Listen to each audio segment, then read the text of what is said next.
Good evening, everybody. Welcome to another edition of the Focus TV. So much to talk about tonight. What we just saw as we opened the show were some highlights from Washington Adventist's latest win. Leaders believe they're 7-1 on the year. Cardell going to talk about that in just a little bit. We got some GW men's and women's, some Maryland basketball. Octavia is going to let us know what's going on in the NFC. Can't wait for that. And then, a little bit of college football. Not good news in that department. But we have to address it because that's what we do here.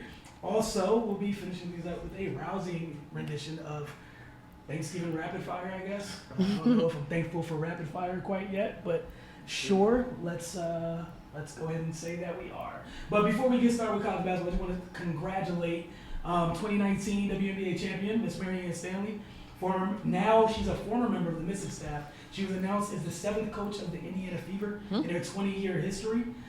Stanley is a member of the Women's Basketball Hall of Fame, and her resume is crazy. As both a player and coach, this is history. It's greatness, and shout out to the Fever. They have some very young pieces that are very intriguing in terms of Kelsey Mitchell, Tierra McCowan.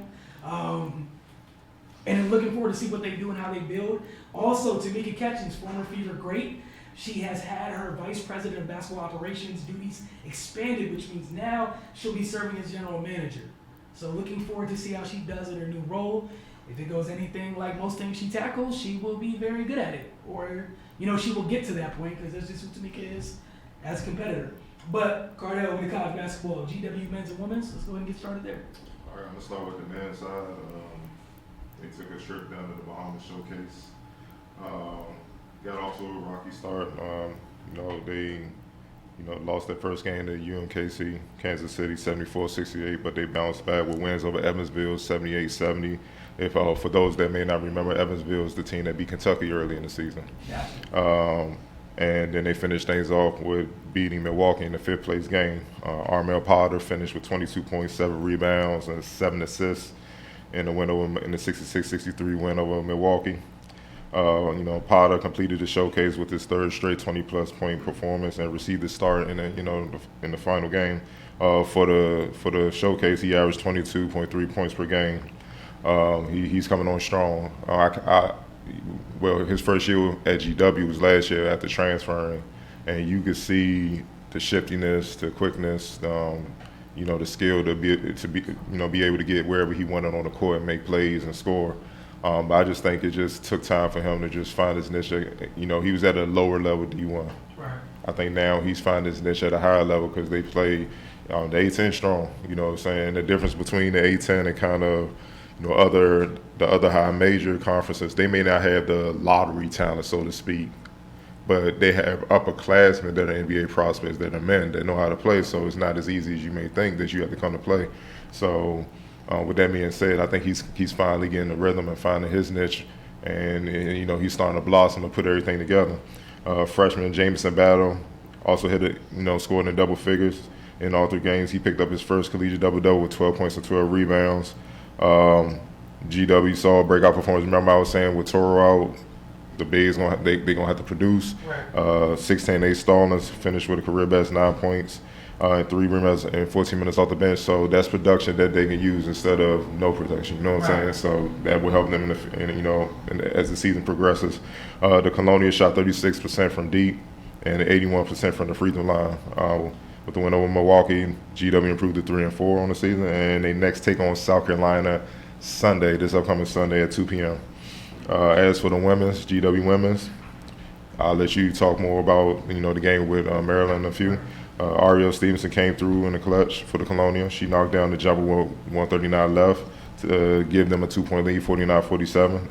And then the Hoyas, who they were playing, came down, tied it up at 49. Stevenson was fouled right after that, and she calmly knocked down clutch free throws to put the Colonials up 51-49 with 45 seconds left.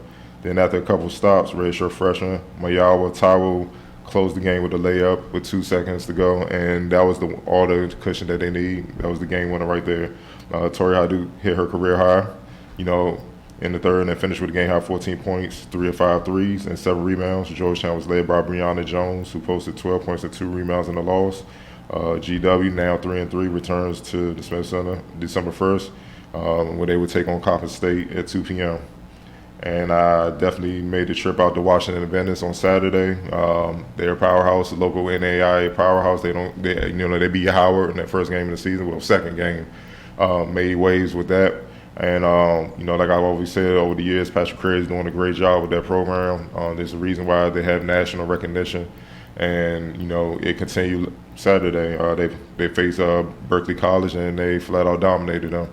Berkeley College, stayed with them for about a quarter and a half, and then, the pressure, the full court defense from Washington Advantage just overwhelmed them. And the Shock beat Berkeley 106-68. They held Berkeley to 34% shooting from the field and 16% shooting from three. But meanwhile, Washington Advantage shot lights out. They shot 59% from the field, 46% from deep. Senior guard Xavier Sewell, who I feel is one of the best collegiate guards, period, regardless of division, AI, it don't matter. He's one of the top guards locally. He finished with 19 points, tied for a game high 19.6 rebounds, 4 assists, and I believe 2 steals. And Elijah Maynard added 15 points, 3 assists, and 3 rebounds. Washington Venice has a real big test tomorrow. They host undefeated Ave Maria University tomorrow at 5 p.m. So I'm gonna do my best to try to make that game. We will see, but it's a big test, man. So if they win that game, then yeah, they're gonna probably move up in the national rankings right away. Right, man. There's nothing better than hearing about a team that's earning their way, right? That's earning their keep. Yep. That's the best thing, for anybody in that regard. All right, so you mentioned the George Washington thing. We were both there to watch George Washington take on Maryland. The Terps, since they lost to South Carolina, they haven't played opponents the caliber of South Carolina since then, obviously. But one of the things that has happened is they started to become more and more of who they plan to be this year, right? Talking about a philosophy change over the past since the South Carolina game, the James Madison game rather, with Shakira Austin, Ashley Wusu being the focal points of the offense now. That, again, you got a special point guard, you got a special center. That's what you should do, right? What's starting to happen now is Kyla Charles she's starting to, just kind of, you're seeing her impose her will and finding where she fits in this group. And one of the cool things, they had that exodus from Blair and Kyla's class with all those players that left between, after their freshman year. One high-profile player, a couple other talented players as well. But, during that time, Stephanie Jones, Blair Watson, Kyla Charles have been asked to kind of fill in a lot of different areas in which, they did because they had to for those iterations of Maryland to get by. But, now when you reload the way Maryland has been able to reload, they're able to kind of get into, and it's kind of interesting watching all of them kind of find out where they fit in kind of more traditional sense now. Because before you were asking Stephanie, Kyla, and Blair kind of play up a position at times. And now, you have a center, you have more length on the floor now. They're allowed to fit in and do some more things. Kyla's attacking off the wing a little bit more as a guard now versus at times, getting it at the elbow and facing and going downhill where, the type of athlete she is.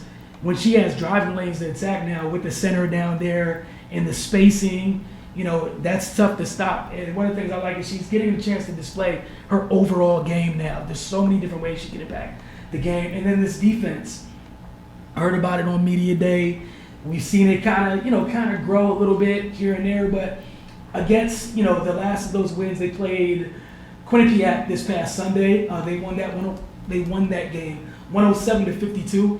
But what jumped out was the defense. In the first quarter, they held Quinnipiac to 17% shooting. In the third quarter, they held them to 12% shooting and surrendered just 4 points.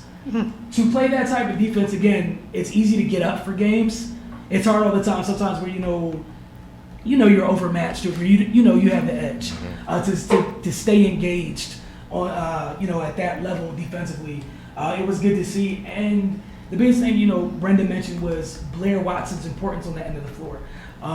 She doesn't get nearly enough credit for what she does because, a lot of people, you go box score hunting. You're not going to find her there all the time.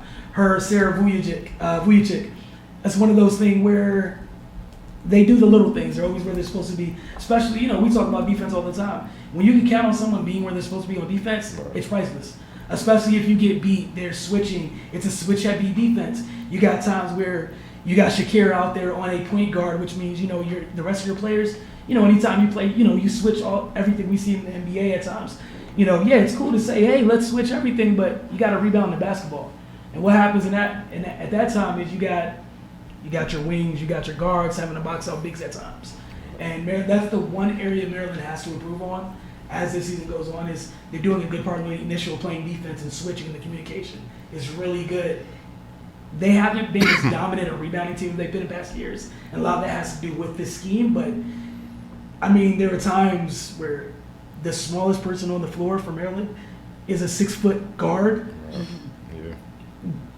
Look, as we say all the time, there's no excuse to just get it done. That's just something they have to do. Ashley Owusu, 6-foot, Blair Watson, 6 foot. Kyler Charles, we just talked about people having to play up.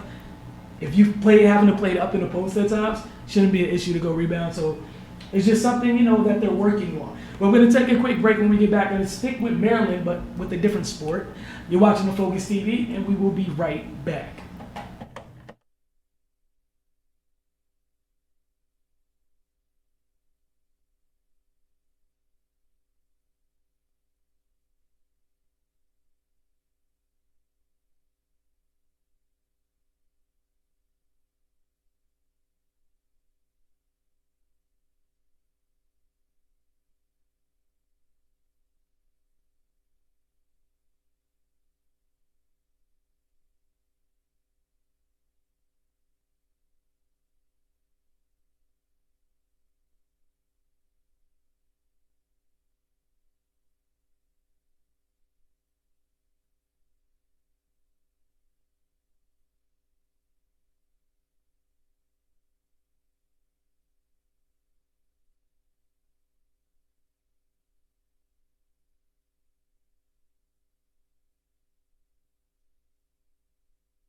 Welcome back to the Focus TV. All right, Cardell, you were in College Park this week, a day before I was in College Park. We both left under different circumstances. Let's talk about your Saturday in College Park, sir. It's just a continuation of what we've been seeing all season. They're just wounded, man. Just the injuries, the lack of depth, man. Just overall, just the talent available. He's working with what he can, man. And the Big Ten is a beast. You see when this is our first year covering Maryland, but you really get a different perspective being there, and you see it's pretty much a minor league for the NFL, man. Every team is like, man, geez, man. So if you don't have your best and you playing with like third string guys and they're young and they're inexperienced, it can get ugly, and the ugly play continued. Terps fell to Nebraska 54-7. Bright spot for the Terps, junior running back Javon Lee rushed for 80 yards, including a 58-yard touchdown run, but it wasn't even close to enough. Nebraska just dominated in every aspect. They finished with 531 total yards, while Maryland posted 236. Maryland played 4 quarterbacks in this game, and all 4 combined for 7 of 21 passing and 57 yards. That's just, what can you do, though? You can't even move the ball down the field. So the Cornhuskers were paced by Adrian Martinez, who was impressive. He completed 16 of 25 attempts for 194 yards and a pair of touchdowns to go with 94 yards and 1 touchdown on the ground rushing. They improved to 5-6, 3-5 in the Big Ten. And that's my point exactly, with the lack of depth and the injuries that the Terps came in the game with. They're basically facing, a team at the bottom of the Big Ten, and they got destroyed like that. That just tells you how talented that conference is. Maryland dropped to 3-8, 1-6 in the Big Ten. They wrap up their season this upcoming Saturday when they head to Michigan to play East Lansing, Michigan to play Michigan State. They play them at 3:30, and it will be shown on FS1. All right. Well, before we get into our second break, the 68th installment of the 9450 Breakdown. We got Jamal Haywood, who's steadily knocking these things out. This week he's breaking down different versions. The West Side Move, again, is breaking down different versions of a West Side Move.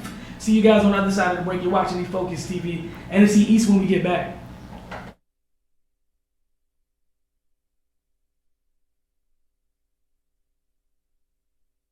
Today we're going to break down the move. The name of it in this Maryland area is called the West Side. So we're going to show different versions of it, using a crossover, using it between the legs, as well as using behind the back. So breakdown of the move. If I start the ball on my right hand, So I'll start with the crossover version. So if I'm coming downhill towards the defender, we're going to start with the crossover. But we're going to shift our weight, since I'm going right to left crossover, shift our weight to the left. So once I shift my weight to the left, I'm going to shift my weight to the left, and then I'm going to cross step that direction. So the crossover is going towards my left, but my body's going to go towards the right. So, go through it again. Coming downhill. Shot. Same thing if I go over my left. Weight shift, ball going to the right, weight shifting to the left. Right, left. So again, when I cross over, I'm going to shift my weight a little bit to the right, and then I'm going to move my body to the left. Thing now if I go between the legs. I go between the legs. Weight shifts to the right, body goes to the left. Same thing if I go this way. Weight shifts to the left, body goes to the right. Same thing if I go behind the back.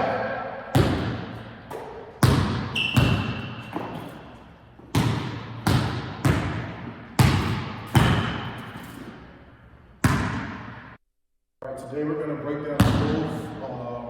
The name of it in this Maryland area is called the West Side. So we're going to show different versions of it, using a crossover, using it between the legs, as well as using behind the back.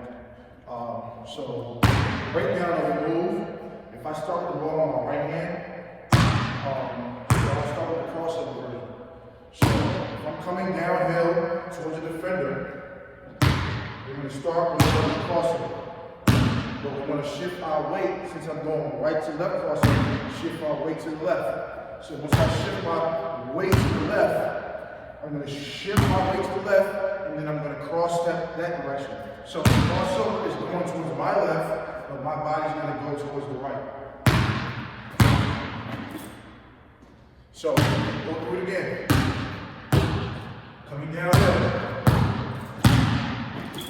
Shot. Same thing if I go over my left. Weight shift, ball going to the right, weight shifting to the left. Right, left. So again, when I cross over, I'm going to shift my weight a little bit to the right, and then I'm going to move my body to the left. Same thing now if I go between the legs. I go between the legs. Weight shifts to the right, body goes to the left. Same thing if I go this way. Weight shifts to the left, body goes to the right. Same thing if I go behind the back.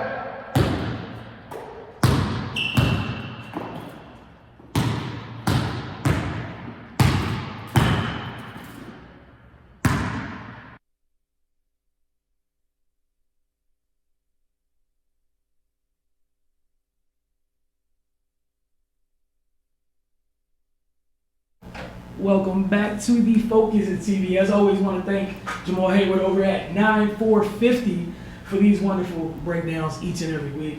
Man, 68 installments though. That's a lot. That's what says 68. Man, I just want to say we appreciate and respect that level of consistency, sir. You know, we definitely do. But Octavia, what you got for us this week? Let's talk about, that team, division. That division there. Who we started with this week?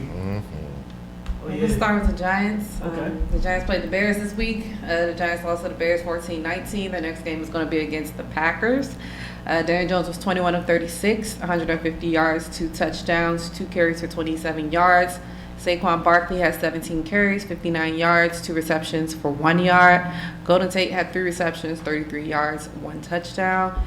Darius Slayton, 4 receptions, 67 yards, and Smith had 5 receptions for 17 yards and 1 touchdown. For this game, it wasn't a terrible game, but I just feel like it's been the running thing every game for the Giants.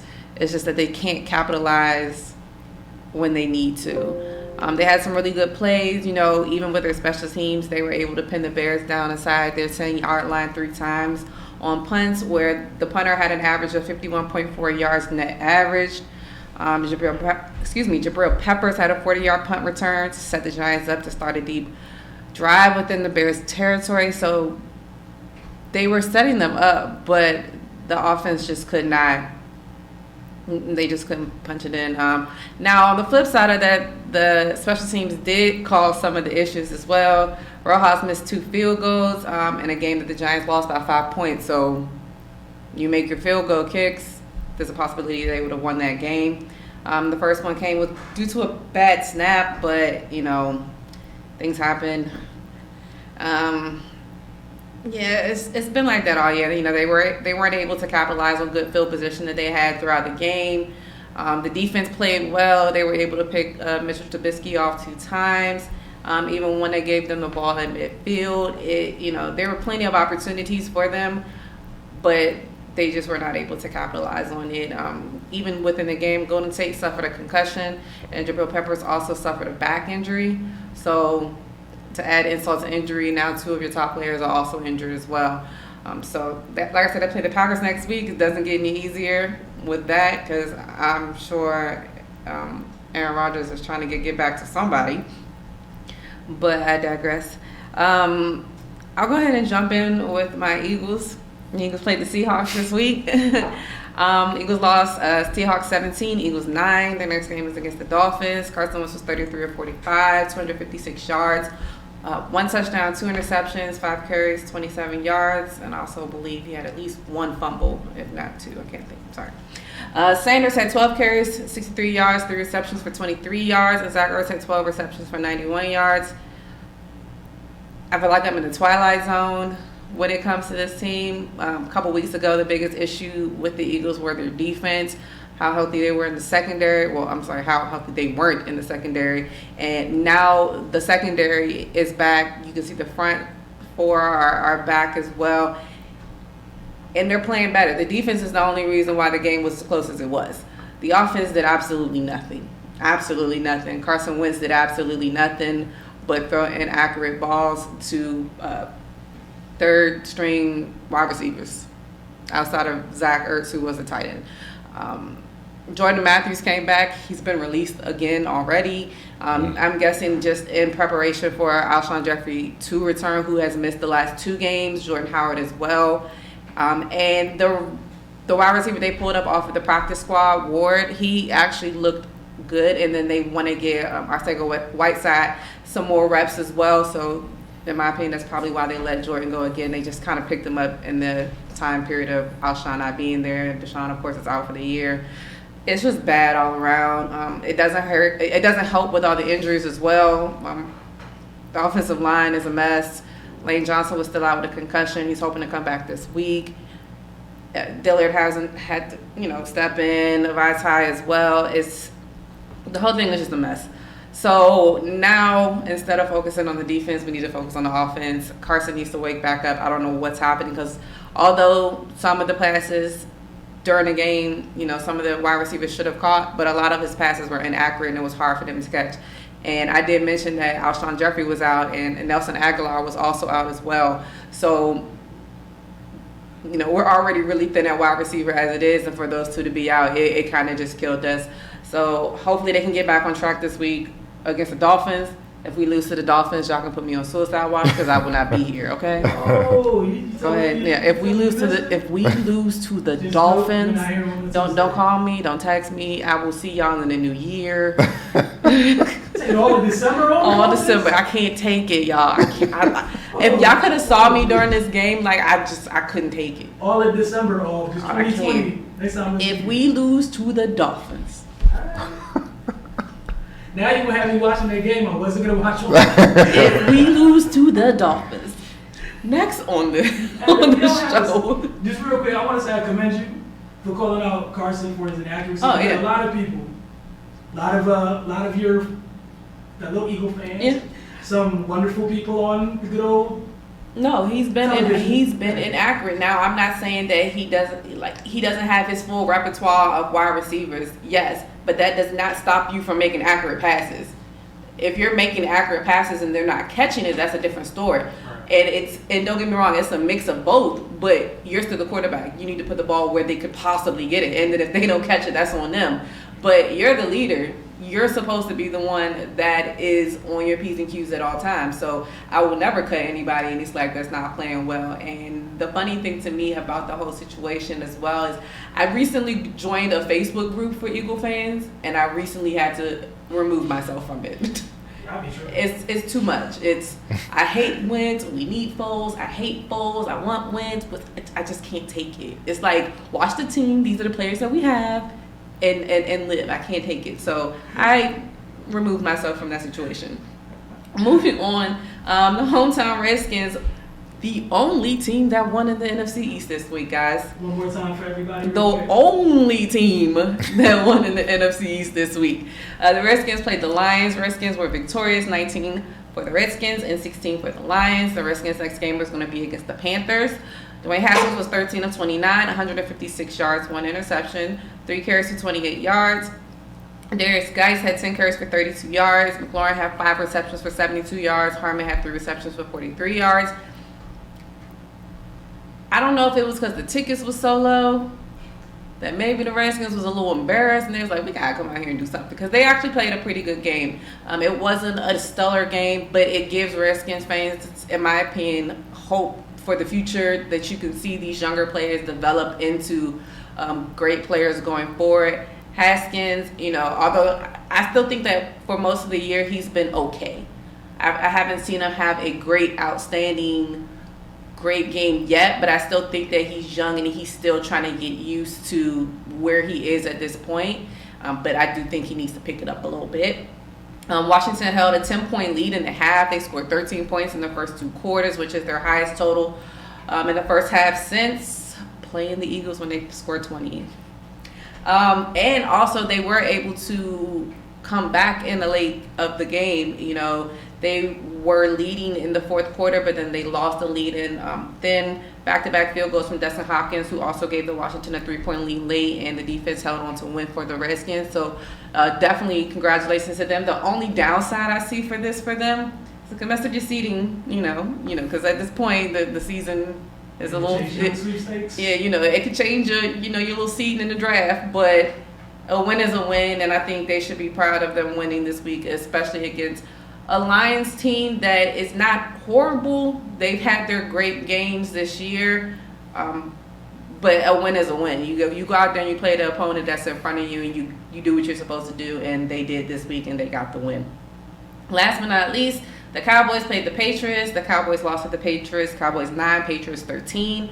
The Cowboys' next game will be against the Buffalo Bills. Prescott was 19 of 33, 212 yards, 1 interception, and 1 carry for 4 yards. Ezekiel Elliott had 21 carries, 86 yards, 4 receptions for 40 yards. Mike Gallup had 4 receptions for 55 yards. Randall Cobb had 4 receptions for 86 yards. Excuse me. The biggest thing in this game was, where was Amari Cooper?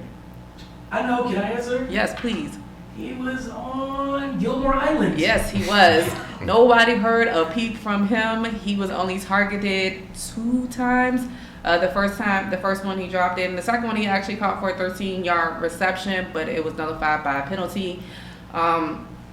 It was a messy game as far as the weather, with the wind and the rain, and the field was probably soaking wet. It was muddy everywhere, but as a football player, these are games you guys play in, and you should be prepared for stuff like this. It was just, they had some time, it was a little bit interesting with Randall Cobb returning punts instead of Tavon Austin for a little while. Dallas, their defense is kind of, I feel like the Eagles game and the Cowboys games were kind of similar, because their defenses were the reason that held them into the game as long as they were. Now, there were 2 questionable tripping penalties that were called on the Cowboys during one of their series where they were driving down the field to possibly take the lead. And I'm pretty sure somebody there is going to send those tapes to the league office to be reviewed. But at this point, it's not doing anything for a win or a loss. Biggest thing coming out of this, like I said, the Cowboys defense were really, really good. They were able to keep Brady in tow. He threw a lot of inaccurate balls as well this week, but his defense and his play, they were still able to pull out the W. Biggest thing coming out of Cowboys camp right now is criticism of said team from their owner, Jerry Jones. One thing I found out was interesting, Witten was actually backing Jones. He kind of agreed with him. I mean,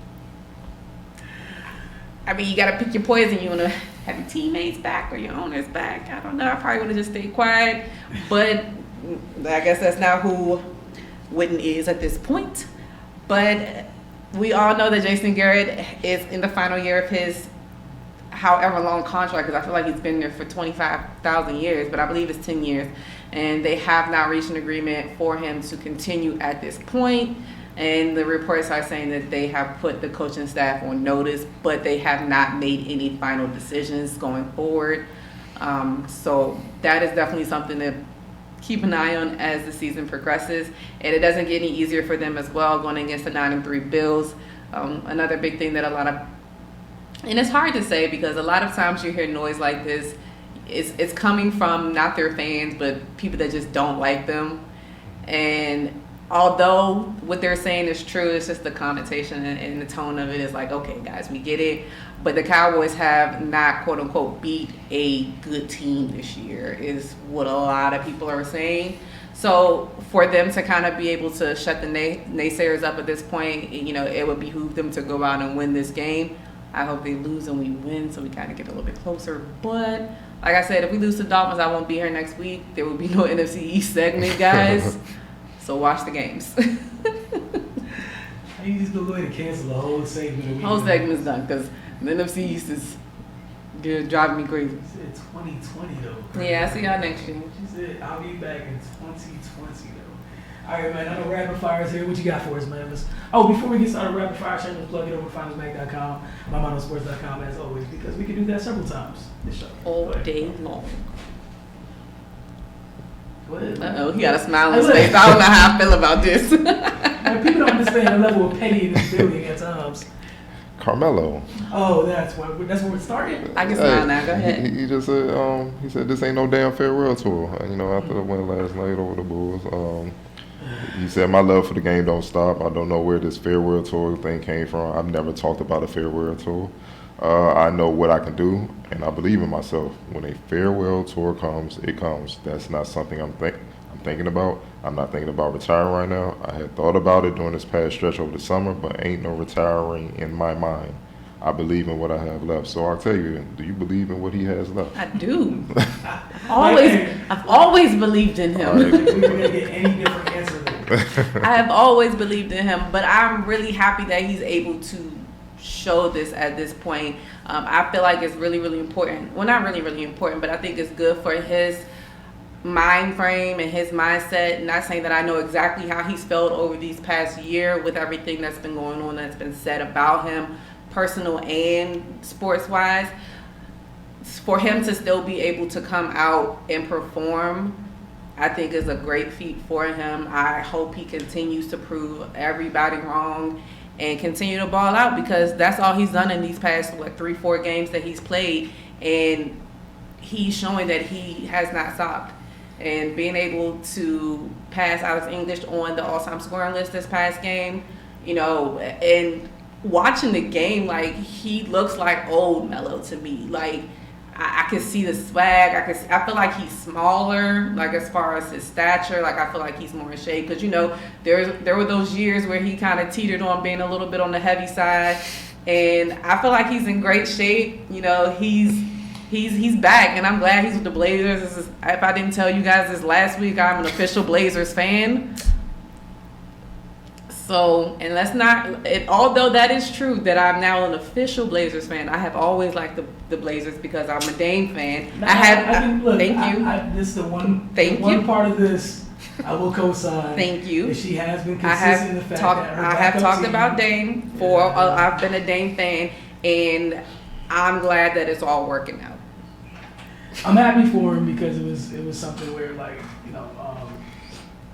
he doesn't need to retire, right? There's still value that can be had. Secondly, just a reminder that, a lot of these teams with the league, and we talk about all the time, where there's so many players in this league where they might have been in the league for 4, 5, 6 years or whatever, they still don't understand the game at the level that those at the top understand the game at, right? Which is why someone like him, what he brings to the table, especially on the end of the floor, from a knowledge standpoint, how they go about their business. which is also fundamentally sound, it's been asinine that he's been out the league. It was just a matter of a fit, right? Yeah. And due to some of the things in Portland going on from a production standpoint, or lack thereof, the one thing that he's exceptionally good at is something that is very needed at this moment, right? So the other thing that helps is, you know, where the league is right now, with there not being a whole bunch of bigs and all that sort of thing, you know, playing the small ball four, what have you, it's kind of a little bit easier to some degree.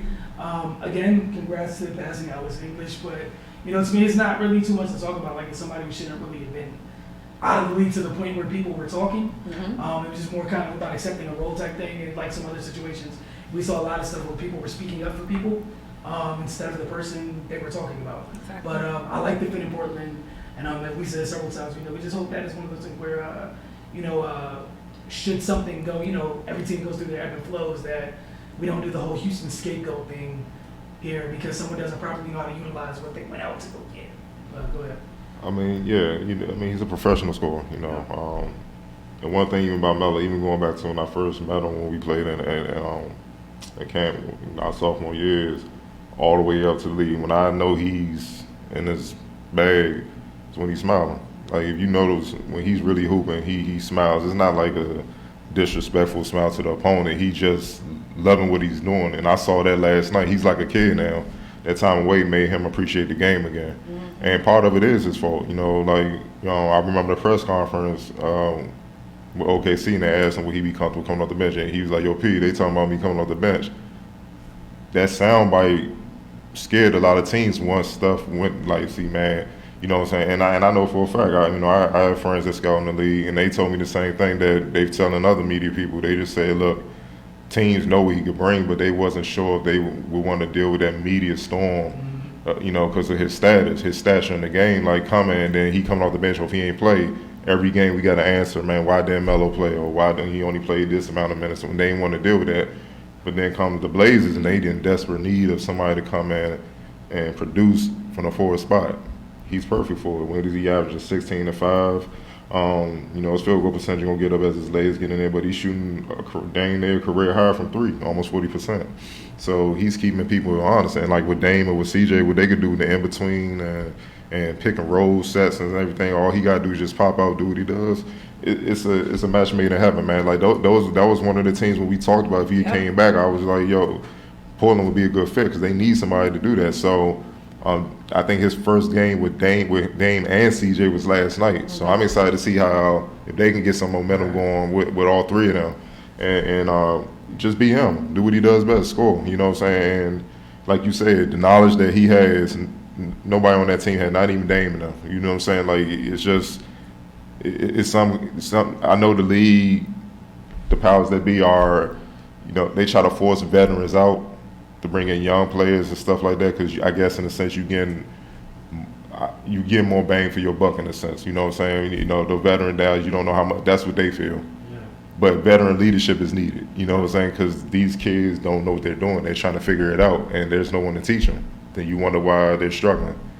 So, you know what I mean? You know, I'm happy for them.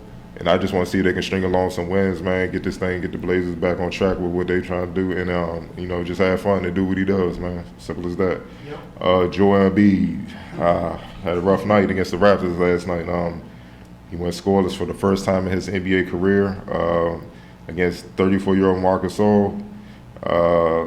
Gasol banged with him, kept him out of the paint, was physical, forced him to 0 of 11 shooting from the floor. Toronto won 101-96. It wasn't just from the floor. Embiid went 0 of 3 from the free throw line.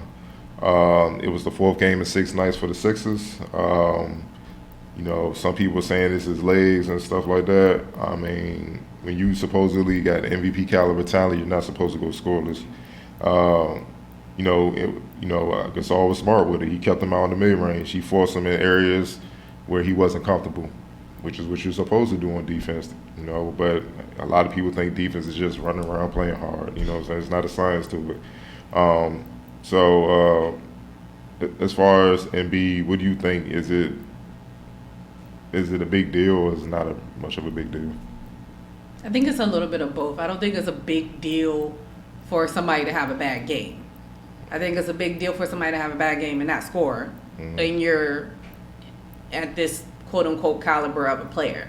I think a lot of times people forget about other bigs that are, if not just as good as Embiid, or maybe a little bit better, just because they're not as demonstrous as him, or as big as him, or as aggressive as him. Because this time, well, not this time, but last year, I had a disagreement with somebody between Embiid and Jokic. And I like Jokic better than Embiid. That's just me, because I feel like he has more finesse in the game than Embiid does. I feel like Embiid just has a lot of power and aggression. And not saying that that's not a bad or a good thing, but just what I like. I want somebody that can do it on all facets of the game. So I don't think it's a huge deal. I think he's a very prideful person, so I think it did hurt his pride. He might not admit it, but I'm sure like he's in his feelings. Like even looking at the box score, like your entire team scored except you.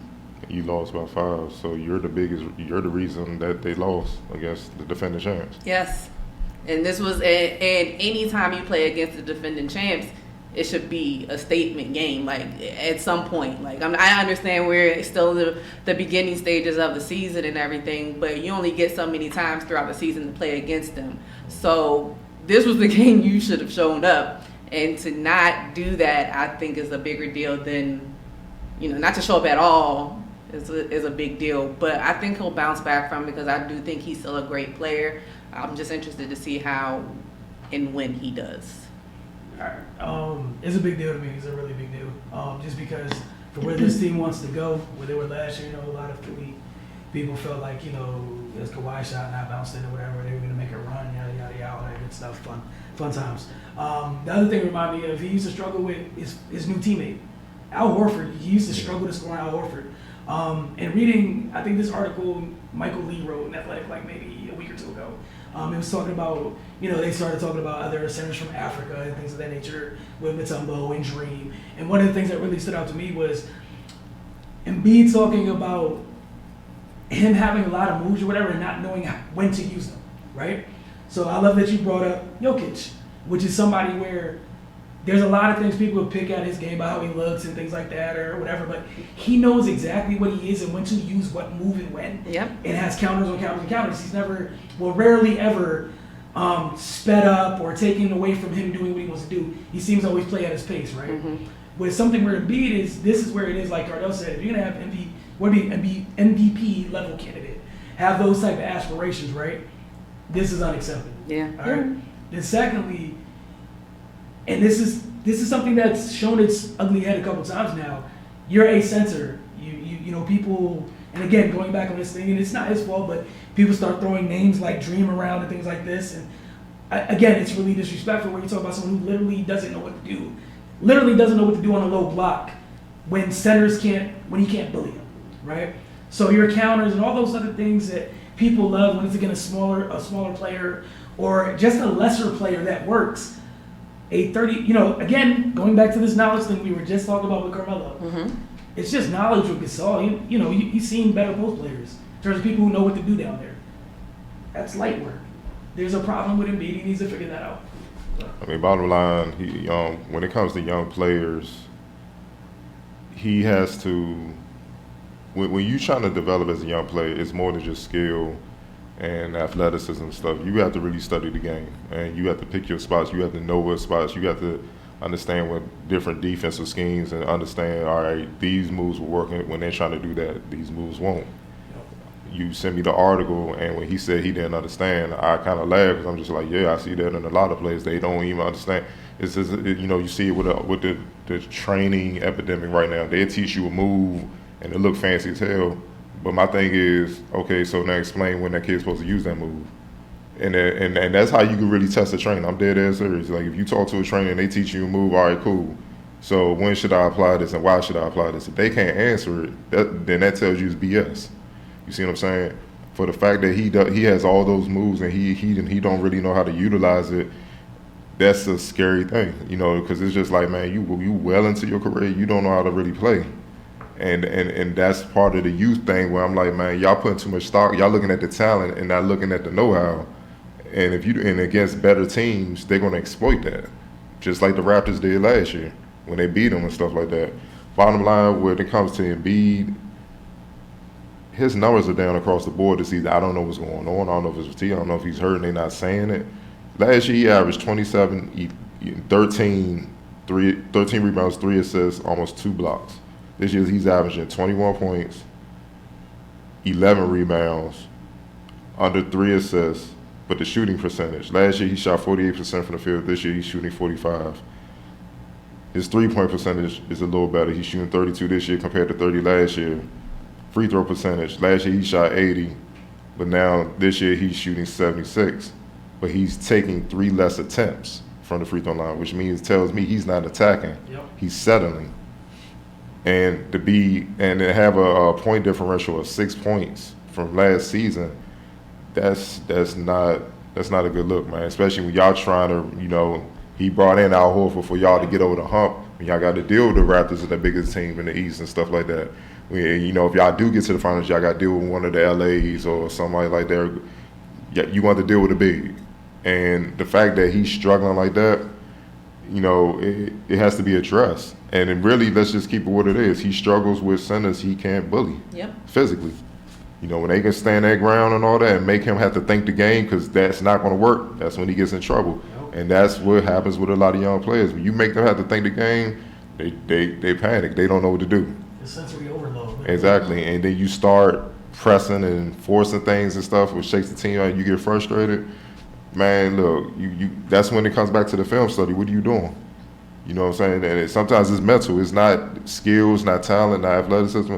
It's mental. You got to go study the film and see what's going on so you can know what to do. And until that happens, they're going to have a ceiling with them. I don't care what Ben Simmons and them do. It's going to be a ceiling. It's going to always be like first or second round, then they're out. So they're going to have to change that immediately. And that's why I agree with Octavia. I always took Jokic. Even with Jokic, he don't have to score. He still going to affect the game with his passing. He going to get rebounds. He don't get the credit for being the type of good defender that he is. Even though he's not a rim protector, he claws the lane. He gets in the way. You don't move. So you driving, this big dude. You know what I'm saying? So, and he's still 7 feet. He just got to stand tall, stand big. You still got to jump over him or from a distance. And then when you make contact, you ain't going nowhere. So it's just little things like that where you have to, Embiid he going to have to do some soul searching because he's the key. If he plays up to his talent, they're a totally different team. That changes the dynamic in the league. All right, last question. Oh, man, let's see. We're going to go, relax. This guy, man. You know what, we're going to go to football, man. After the Ravens impressive win over the Rams, would you say Lamar Jackson has surpassed Michael Vick overall as the better quarterback at this time? I think we talked about this, and I'm kind of there, almost there, yeah. Cause I watched the game last night, and it was like he did what he wanted when he wanted to do it, how he wanted to do it, and couldn't nobody stop him, even though they knew that's what he was going to do. It was just like, I'm gonna run on this play, but y'all can't catch me. And even his passing, that's what I'm saying. And that was the biggest quote unquote knock that they had on him last year. That he's a running quarterback, he can't pass, he has no accuracy, his arm's not strong. Now, one thing I did hear last night during the game is that he did admit that he felt like in the offseason his spiral wasn't as tight as it should have been as far as him being a NFL starting quarterback. And that was something that he worked on this offseason, and you could definitely see the difference. Baltimore is a bad team right now, and it's just... Yeah, I mean, I'm gonna say if I had to vote today, he's MVP, and I can't see much changing for the rest of the year that would take that out of consideration for me. Yeah. Yes. We're watching somebody, really just grow into their own, and the saddest part about all this is I'm about sick of hearing everybody acting shocked, right? Like.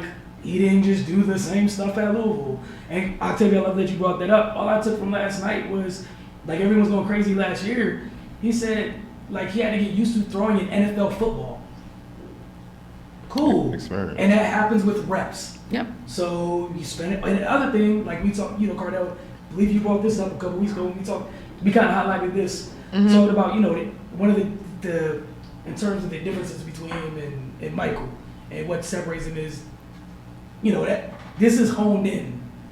His All focus. about the His head. focus. Yeah. His focus is different. So I struggle throwing NFL football. I'm gonna do this summer, just throwing NFL football. The rest of my stuff is fine. I can see where I'm going, understand my reads, know the defenses are not bothering me. It's just the ball's coming out a little funny.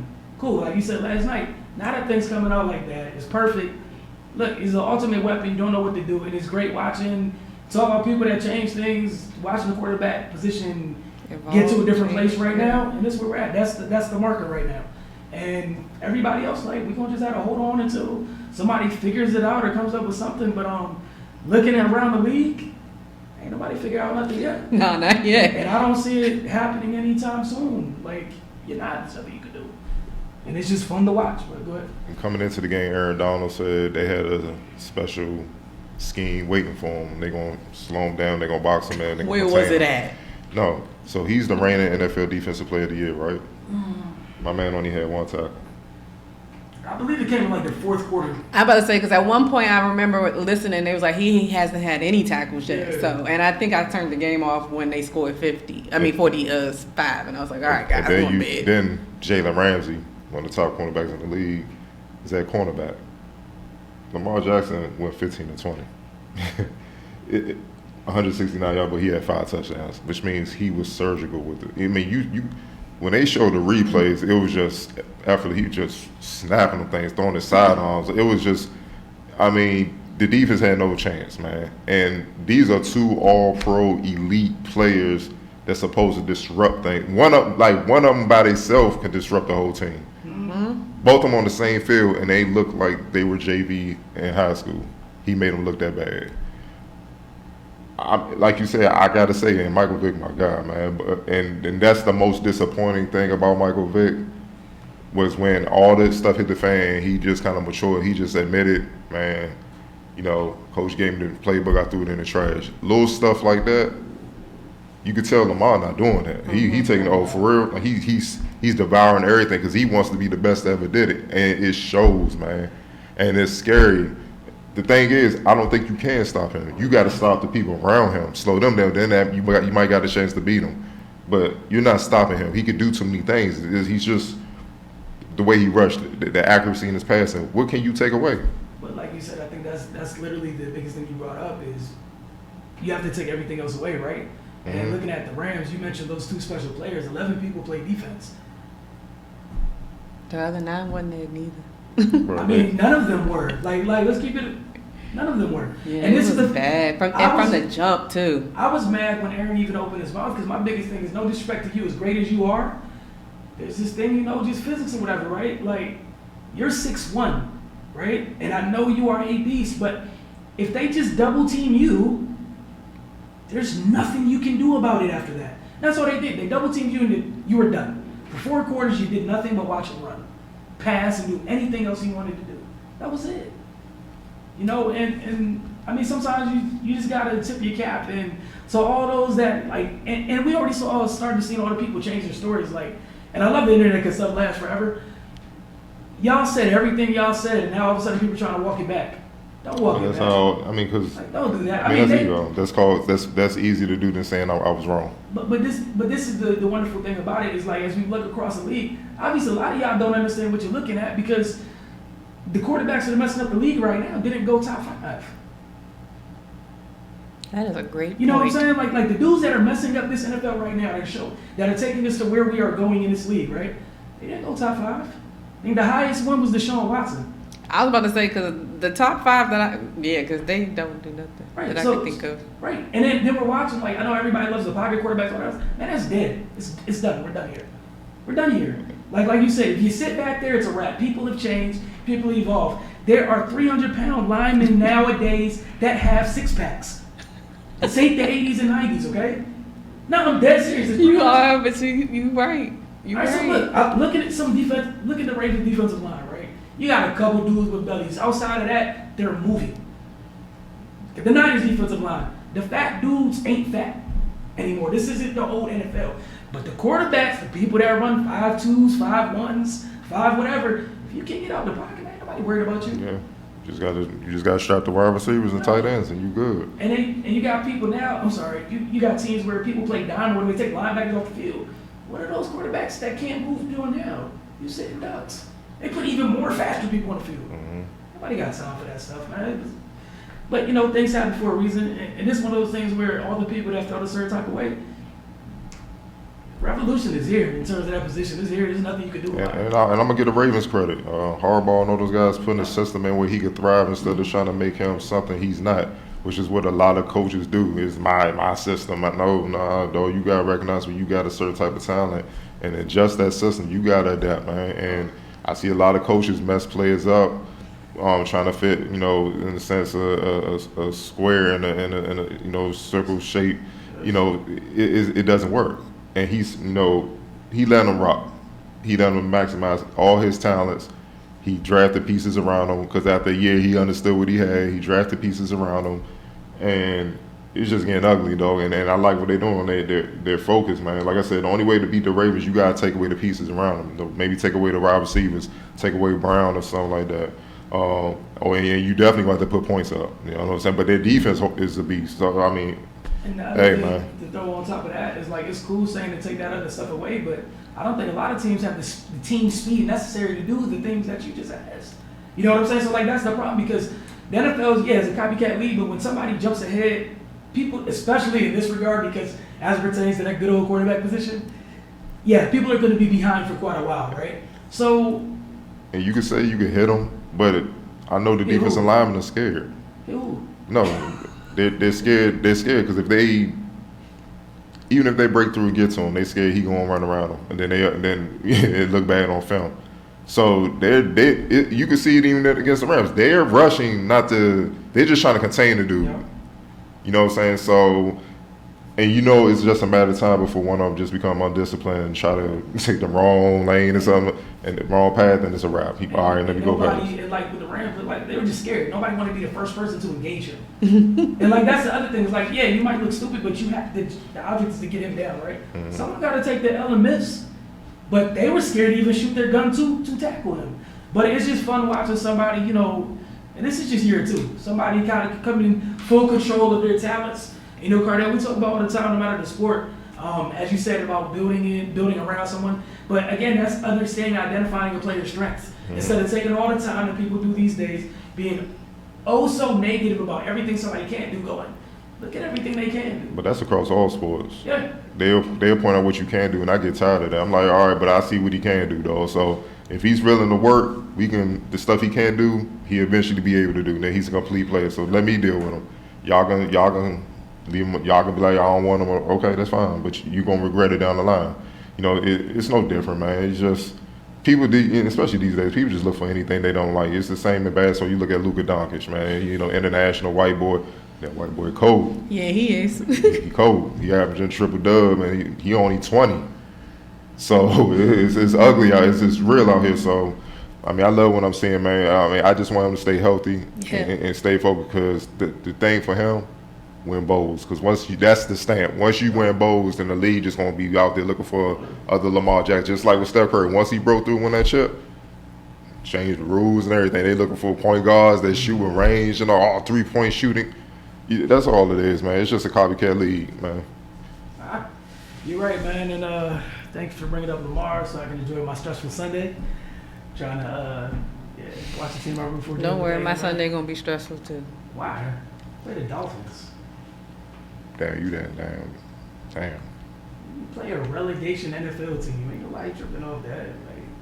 We'll see. If you don't see me Tuesday. If y'all lose to the Dolphins, turn your phone off. I am. Turn my life off. Turn the whole life off. Dang. Since she about to opt out. Want to thank y'all for tuning in, man. You know where to find us, bang.com, sports.com. So much. Thank you, Rodney, and Raymond in the back. Appreciate you guys. Catch y'all next week. And enjoy your Thanksgiving. Happy Thanksgiving. Yes, happy Thanksgiving.